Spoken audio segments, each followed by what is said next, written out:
On va prendre Madame Joséphine Mawete, Monsieur Don-Paul Anganze, Touver, Ruinier, Corneille, Loubaki pour terminer. On va prendre les questions en série pour faire une économie de temps. Donc on ne répondra pas au tic au tac. Merci.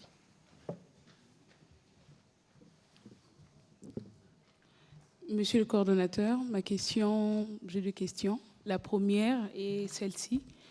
Avez-vous mis en place des mécanismes pour éviter que les programmes soient perçus comme une récompense pour ceux qui prennent les armes? Et la deuxième question... Mais je crois qu'il a fini la question tout à l'heure, oui. déjà, plus ou moins. La deuxième question est celle-ci. Quelle est la nature de votre coopération du PDDRC avec la MONUSCO? Oui, M. Touver-Rundi, allez-y, s'il vous plaît. Merci, M. le ministre, pour la parole m'accorder. Une question. Le PDDRCS est très actif dans le Nord Kivu, où il y a le programme ou le projet Moudawa Amani. Aujourd'hui, ce projet est-il encore important dans la stratégie nationale? Est-ce que vous tenez aussi en compte la question femmes? Comment sont traitées les femmes qui ont pris les armes il y a peu de temps? Peut-être au ministre, je n'ai pas été très satisfait de l'approche dans le cadre de l'accord de Washington. Vous vulgarisez cet accord. La partie AFC M23 dit qu'elle ne peut pas être dans le PDDRCS. Est-ce qu'il y a un mécanisme contraignant de ces accords qui pourrait donner l'opportunité à ceux qui aujourd'hui sont contre la République d'adhérer dans ce programme? Merci. Merci. Je commence par le coordonnateur. D'abord, en termes clairs, est-ce qu'on peut connaître les défis auxquels vous êtes confrontés dans la gestion quotidienne du programme? Mais aussi, vous avez parlé du déploiement vers le Mai-Ndombe, mais clairement, est-ce qu'on peut savoir les résultats là-bas au Mai-Ndombe? Et monsieur le porte-parole du gouvernement, une question d'actualité. Je reprends vos mots. Vous avez dit l'année dernière, lors d'une interview, qu'on ne peut pas parler de question des changements de la Constitution, de révision de la Constitution, lorsque l'intégrité du territoire du pays est menacée. Mais aujourd'hui, ces débats refait surface et c'est même transporté vers les institutions. On voit le président de l'Assemblée nationale, le deuxième vice-président de l'Assemblée nationale tantôt qui a parlé, et aussi...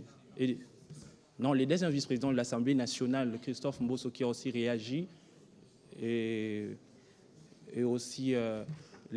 au niveau du Sénat, où il y a la pétition. Est-ce qu'on peut avoir vos mots par rapport à cette situation? Merci. Merci. Dernière question, s'il vous plaît. Merci beaucoup, Monsieur le ministre. Deux petites questions pour le coordonnateur.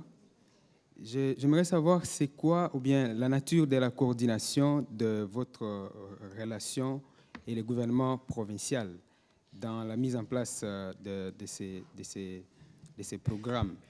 La deuxième question, concrètement, ce que vous appelez des clients, les combattants, comment ils sont pris en charge? La prise en charge des combattants. Et enfin, j'aimerais savoir les armes récupérées, comment vous les faites? Est-ce que vous les donnez au FARDC ou bien vous les faites comment? Excusez-moi, les clients ont fait quoi? Je disais la prise en charge des clients, des combattants. Oui. Comment ça se passe, la question de la prise en charge? OK. Voilà. Allez-y, s'il vous plaît, pour les questions qui vous concernent. Merci beaucoup, Excellence. Merci beaucoup, les amis, pour les questions qui nous permettent également de clarifier un certain nombre de choses. C'est très bien vos questions. Je vous remercie. La nature de coopération entre le PDDRCS et la MONUSCO. Il faut d'abord savoir que la MONUSCO est ici sur le consentement de la République démocratique du Congo. Parce que les opérations de maintien de la paix se font sur base du consentement du pays hôte. Et à ce titre, les relations institutionnelles que nous avons avec la MONUSCO sont basés essentiellement sur les mandats, et ces mandats se trouvent déclinés dans les résolutions du Conseil de sécurité des Nations Unies. Et dans ce cadre-là, il y a l'appui au PDDRCS dans la mise en œuvre de la stratégie nationale, et tout récemment, ce mandat a été renforcé avec les questions relatives à la prise en charge des questions des enfants. Parce que, comme vous le savez, parmi les groupes cibles qui sont traités par le PDDRCS, il y a également les enfants associés aux forces et groupes armés, que l'on a appelés anciennement enfants-soldats. Donc, tout cela fait partie du travail structuré que nous faisons avec la MONUSCO. Mais le travail ne se limite pas seulement au travail de désarmement, démobilisation et stabilisation. On va bien au-delà de ça. Par exemple, avec les bureaux conjoints des Nations Unies aux droits de l'homme, parce que là, vous avez une composante MONUSCO, mais vous avez aussi une composante au commissariat des Nations Unies aux droits de l'homme. On a une coopération très rapprochée, on travaille avec eux, qu'il s'agisse du renforcement des capacités, donc en termes d'intégration de la perspective des droits de l'homme dans les programmes, dans les PDDRCS, on travaille avec eux. Mais aussi quand il s'agit du vetting, donc les screenings des démobilisés qui doivent faire partie du programme, on travaille également avec eux pour nous rassurer que les démobilisés qui passent par le processus n'ont pas de soucis avec les droits de l'homme. Donc voilà un peu globalement, mais il y a d'autres composantes telles que les affaires sociales avec lesquelles, les affaires civiles, excusez-moi, avec lesquelles on travaille dans les volets cohésion sociale, résolution des conflits, prévention des conflits et bien d'autres aussi au niveau des dialogues démocratiques dans les zones d'intervention. Donc ça, c'est pour ce qui est de la coopération avec la MONUSCO. Le deuxième point, c'est le projet Muda Amani, est-ce qu'il est encore pertinent? Je dois signifier que ce projet s'inscrit dans le cadre de la coopération avec la MONUSCO à travers les fonds communs de cohérence pour la stabilisation.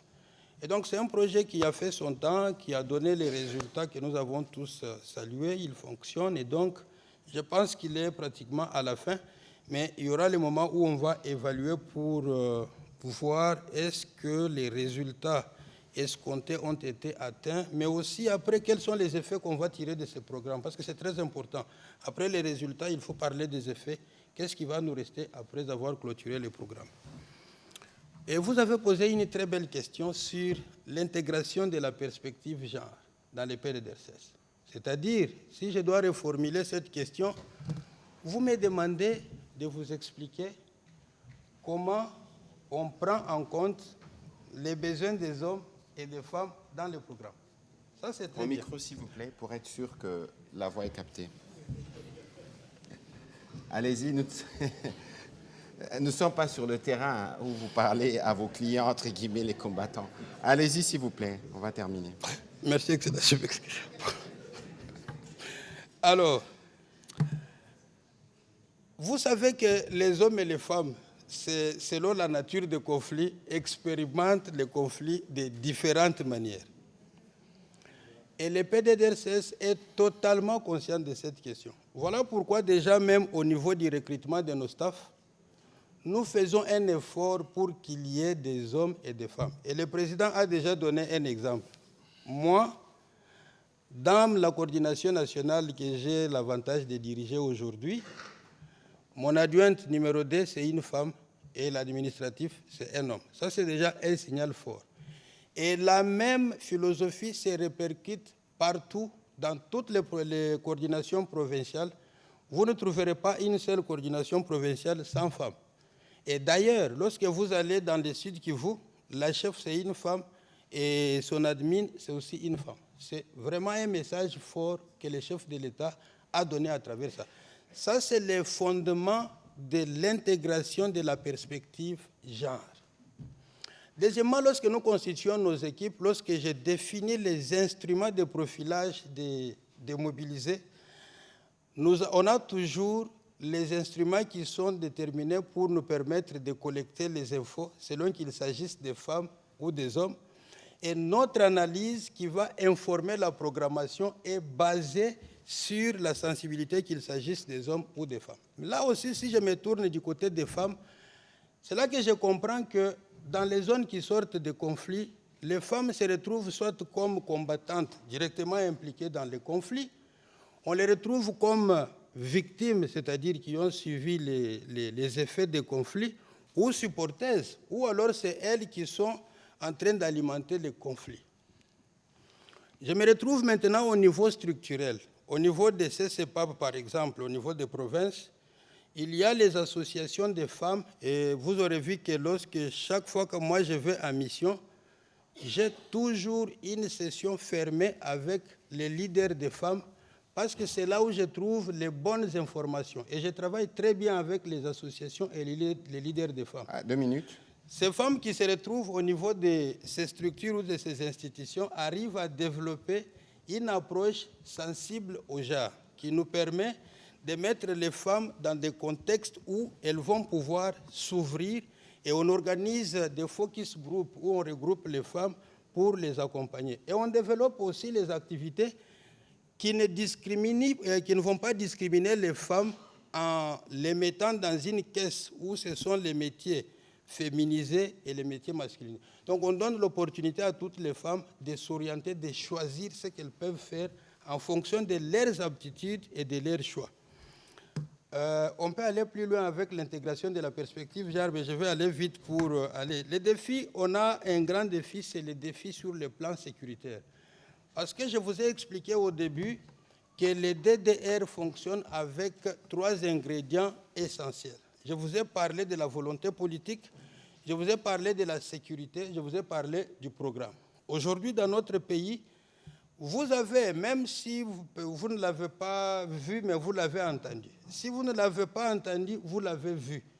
Dans ce pays aujourd'hui, il y a une volonté politique très ferme pour conduire le processus de DDR-16 avec succès. Pour une fois, vous avez le chef de l'État qui est le président du comité de pilotage. Et ça n'arrive pas tous les jours et ça n'arrive pas partout. Et un programme aussi transversal de grande envergure comme celui-ci. Donc ça vous donne exactement la volonté politique qui vous fait comprendre quelle est la pensée, quel est l'esprit et la lettre derrière la création du PDDR-16. Le troisième ingrédient, c'est le programme. C'est ça que je viens de vous expliquer tout à l'heure. Je vous ai dit qu'en RDC, on a la chance aujourd'hui d'avoir les meilleurs des programmes de désarmement qui vont nous aider à avoir la paix durable. Le grand défi qui nous reste aujourd'hui, c'est les volets sécuritaires, parce qu'on a besoin de garanties sécuritaires pour permettre à nos compatriotes de déposer les armes. Maïndombe, les opérations pilotes que nous avons lancées là, on a traité 151 combattants qui ont déposé les armes, et actuellement nous sommes dans le processus de préparation de leur réinsertion socio-économique à travers un certain nombre d'activités, dont l'agriculture, et cela s'est fait en synergie avec le ministère de la formation professionnelle. Donc à Doumi, il y a un centre et on a déjà amené les matériels pour commencer la formation. Nous sommes en train de finaliser les rubans pédagogiques pour la formation. Et l'ingénierie pédagogique à mettre en place, là, c'est on va faire une formation sur l'État. Je crois qu'on aura l'occasion de revenir dessus, notamment avec le ministre délégué de la Défense qui avait reçu une mission spéciale plutôt des anciens combattants pour voir comment la situation peut être vite décantée. Alors, je reviens rapidement sur la question de tout vert parce que le journal doit commencer tout à l'heure. Écoutez, il faut lire les chapitres 2 de l'accord, point 2, parce qu'il faut faire parler le texte. D'une manière séquencée et coordonnée, chapitre 2 sur les désengagements, désarmement et intégration, d'une manière séquencée et coordonnée avec les désengagements de force. Et comme les disposeront d'autres accords à venir, les parties appuient les désengagements, les désarmements et l'intégration de groupes armés non étatiques prévus par d'autres accords ou processus, par les processus des désarmements, des démobilisations, des réintégrations communautaires et stabilisation PDDRCS, ainsi que les mécanismes conjoints des coordinations de la sécurité. Donc, si vous lisez l'accord, le point 2, les accords à venir dont on parle dans l'accord, c'est l'accord avec le Fils, parce que cet accord a été signé avec le Père. N'oubliez pas que dans les chapitres de l'intégration conditionnelle de forces de sécurité, lorsqu'on parle de toute réintégration éventuelle des combattants dans les forces armées et la police, s'effectue de manière rigoureuse, individualisée et conditionnelle. Ici, le pair n'est signé pas pour les militaires rwandais, parce que c'est même inenvisageable de penser qu'on peut intégrer les Rwandais dans notre armée. Ici, le père agissait comme père du fils. Et donc, dès que les processus de Doha se terminera, le fils, parce que l'avenir, je l'ai déjà dit et je le répète, les discussions des Doha ont pour objectif de mettre fin à l'existence du fils dans la forme actuelle. Ni la Constitution à laquelle on fait référence, ni aucun document, aucune charte à laquelle nous nous référons, auquel nous nous référons dans les différents processus de paix, ne reconnaît l'existence d'un tel mouvement. Et donc, il peut y avoir évidemment du bruit, comme il y en a toujours, mais ici, nous sommes dans les faits. Et sur ces sujets, peut-être que dans une autre séquence, on aura l'occasion de revenir dessus. Il y a des dispositions qui ont déjà été prises depuis que nous étions à Luanda, notamment à Kindu, des camps ont été apprêtés, et je pense que c'est ce qui arrivera, parce qu'il y a justement la possibilité des désarmements et la possibilité, évidemment, après un processus de vetting, des réintégrations individualisées et tenant compte de la loyauté vis-à-vis de l'État. Alors, M. Loubaki, très rapidement, je savais que cette question allait revenir parce que c'est une question qui intéresse les journalistes, qui intéresse beaucoup des compatriotes dans la diaspora. Je viens de là. Et il est tout à fait normal que dans le cadre de la vitalité de notre démocratie, que les uns et les autres se prononcent à ces sujets-là. Nous sommes la République démocratique du Congo, y compris parce qu'il y a cette force de contradiction. Mais c'est que moi, je peux vous dire, nous, aujourd'hui, exactement comme j'avais dit à l'époque, nous travaillons à recouvrer l'intégrité territoriale. Notre préoccupation principale, c'est nos populations qui sont dans les Sud Kivu, qui sont dans le Nord Kivu, qui sont dans les parties sous occupation. Et donc, dans le cadre justement de ces processus démocratiques, je pense que ces débats doivent être considérés comme un débat démocratique où tout le monde peut avoir son opinion, mais nous, au niveau du gouvernement, les priorités sur lesquelles nous nous penchons sont connues, et les jours où la question sera abordée en Conseil de ministres, nous ne nous gênerons pas de faire les comptes rendus et de venir devant les Congolais. Et donc, je crois qu'il ne faudrait peut-être pas extrapoler les choses. Il faut juger les choses dans leur contexte. Nous, les gouvernements, on est rédevables. Nous reviendrons dans ces cadres-là.